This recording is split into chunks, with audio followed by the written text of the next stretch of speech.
La plupart du matériel de laboratoire est en verre, fragile certes, mais résistant aux solvants et aux substances corrosives. Le bécher ou le vase de Berlin, communément appelé Berlin, est un récipient destiné à contenir des liquides. Sa capacité varie de quelques millilitres à plusieurs litres. La graduation mentionnée est peu précise. Il possède généralement un bec verseur.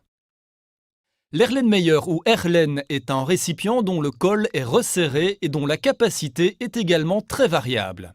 Sa graduation est peu précise, il ne possède pas de bec verseur, il peut être recouvert d'un verre de montre de taille adéquate pour éviter une évaporation excessive.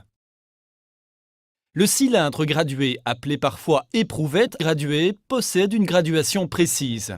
Il est doté d'un bec verseur et sa contenance peut également être variable.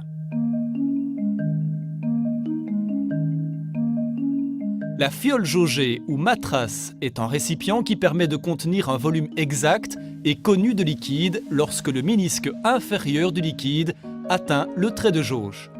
La capacité du jaugé est variable et mentionnée sur la surface externe du récipient.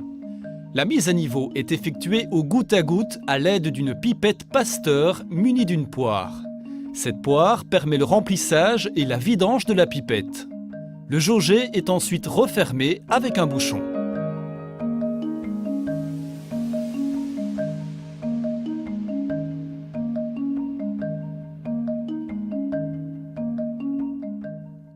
L'entonnoir est destiné à transférer un liquide dans un récipient dont l'ouverture est relativement étroite, tel qu'un jaugé, un ballon, un Erlenmeyer ou un cylindre gradué. Il est de diamètre variable. La pipette graduée permet de prélever un volume variable compris entre 0,1 et 50 ml selon sa capacité.